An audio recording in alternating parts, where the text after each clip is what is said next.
નમસ્કાર મિત્રો, સ્વાગત છે અમારી યુટ્યુબ ચેનલ પર। મિત્રો ફરીવાર એક નવી ભરતી વિશે વાત કરવામાં આવે તો મિત્રો હાઈકોર્ટમાં નવી ભરતીનું આયોજન કરવામાં આવ્યું છે। પોસ્ટ વિશે વાત કરવામાં આવે તો 20 જગ્યાઓ પર પગાર ધોરણ પણ મિત્રો સારું છે। લાયકાત મુજબ પગાર ધોરણ આપવામાં આવશે। મિત્રો આ ભરતીમાં મિત્રો અરજી કઈ રીતે કરવી તેની સંપૂર્ણ વિગતવાર માહિતી જોઈએ આગળ વિડીયોમાં।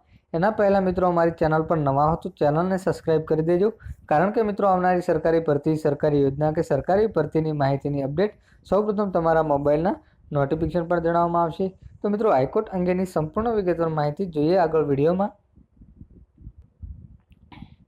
તો મિત્રો વાત કરવામાં આવે તો ભરતીની જાહેરાત વિશે તો મિત્રો હાઈકોર્ટ ઓફ ગુજરાતમાં ભરતીનું આયોજન કરવામાં આવ્યું છે, જેમાં મિત્રો જગ્યાઓ વિશે વાત કરવામાં આવે તો 1318 જગ્યાઓ પર આ ભરતી માટેનું આયોજન કરવામાં આવ્યું છે। મિત્રો ગુજરાત હાઈકોર્ટ દ્વારા ગુજરાત રાજ્યની વિવિધ અદાલતો માટે ભરતીની જાહેરાત કરવામાં આવી છે, જેમાં મિત્રો ફોર્મ ભરવાની તારીખ છે 22 મે 2024 થી 15 જૂન 2024 સુધી આ ભરતીમાં તમે આવેદન કરી શકો છો। મિત્રો અને મિત્રો વેબસાઇટ આપવામાં આવી છે, મિત્રો ઓનલાઈન અરજી કરવાની થશે। મિત્રો જે HCOJS ગુજરાત government.in પર તમે ઓનલાઈન અરજી કરી શકો છો। મિત્રો ગુજરાત હાઈકોર્ટ વિશે વાત કરવામાં આવે તો પોસ્ટ વિશે તો મિત્રો અંગ્રેજી સ્ટેનોગ્રાફર ગ્રેડ 2 માટે 54 જગ્યાઓ છે।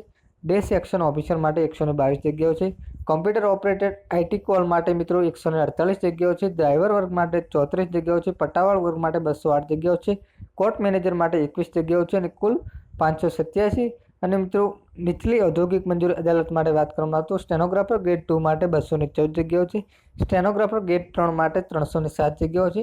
બેલી પ્રોસેસર 3 માટે 210 જગ્યાઓ છે। આમ કુલ 731 જગ્યાઓ પર ભરતીનું આયોજન કરવામાં આવ્યું છે। મિત્રો જે વેબસાઇટ પર મિત્રો HCOJS ગુજરાત government.in પર તમારે સંપૂર્ણ બાયોડેટા સાથે ઓનલાઈન અરજી કરી શકો છો। મિત્રો આવી કોઈ પણ મિત્રો સરકારી ભરતી, સરકારી યોજનાની અપડેટ જોતી હોય તો મિત્રો ચેનલ પર નવા હો તો ચેનલને સબસ્ક્રાઈબ કરી દેજો।